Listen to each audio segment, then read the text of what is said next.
Hello and welcome to the Scarlet Letter channel. I'm Ashrayla and I would like to invite you to come draw with me. During our last video, we went over line and shape as part of a series on the elements of art. This video, we're going to be focusing on value and its use in creating the illusion of form and depth on a two-dimensional surface. Before we begin attempting to apply value to our line art, we must first discuss what that is. Value is nothing more than how light or dark a surface is. A common tool for mapping out value on a paper before you add your color is called a grisé. All you're doing is basically marking where your lighter lights and darker darks are going to be. Commonly speaking, there are three colors that are used for this process: white, indigo blue, or really any tone that isn't quite black but still fairly dark, and of course black.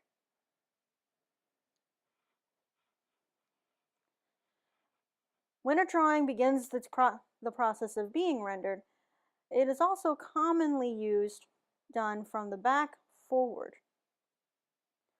Personally, I don't usually highlight my background at the very back, but you may want to, depending on what you've drawn.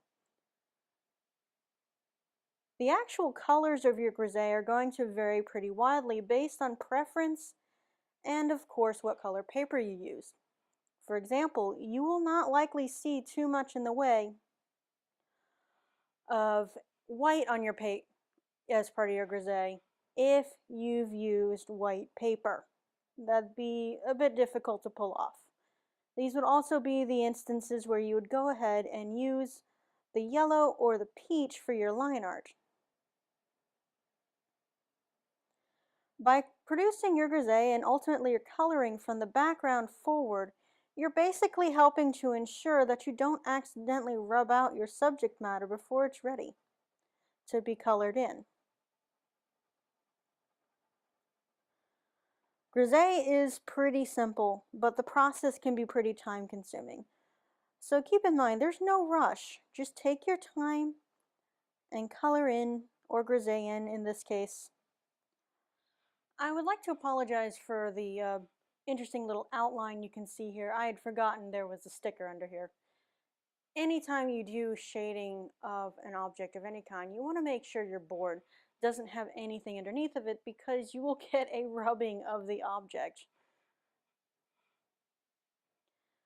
Now that the immediate background has been more or less shaded, we're going to go, or rather I'm going to go and get to work on this table and introduce you guys, or at least those of you who don't know, to a cast shadow. Cast shadows are pretty interesting things. They're produced by one or more light sources. They often aren't as dark as we tend to think of them. They're actually the darkest, at their darkest, at the very edge where the shadow meets the object.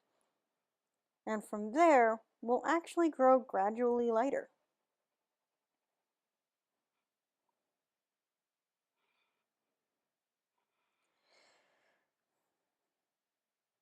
What the cast shadow does with an object, a person, or anything within a given setting is it literally just grounds it. It keeps it from floating in space.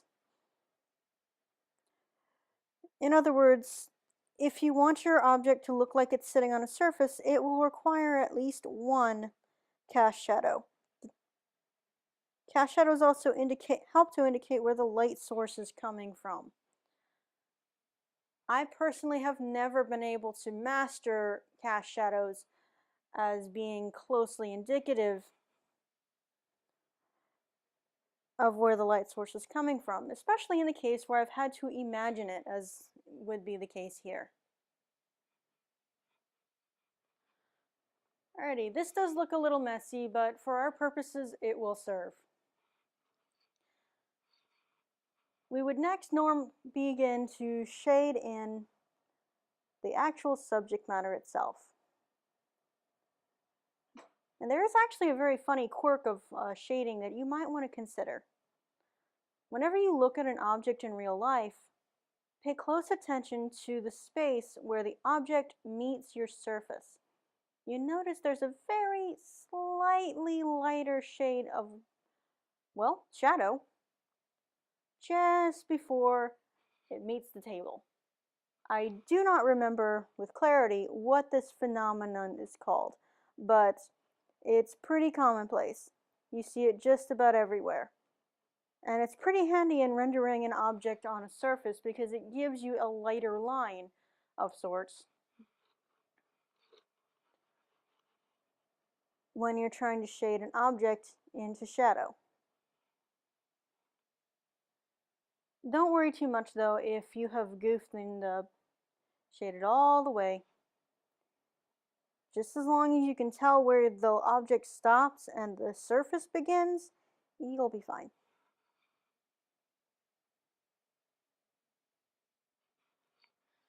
It's at this point your highlights also become the most important thing, as they will set your object apart from the background and the surface that it's sitting on.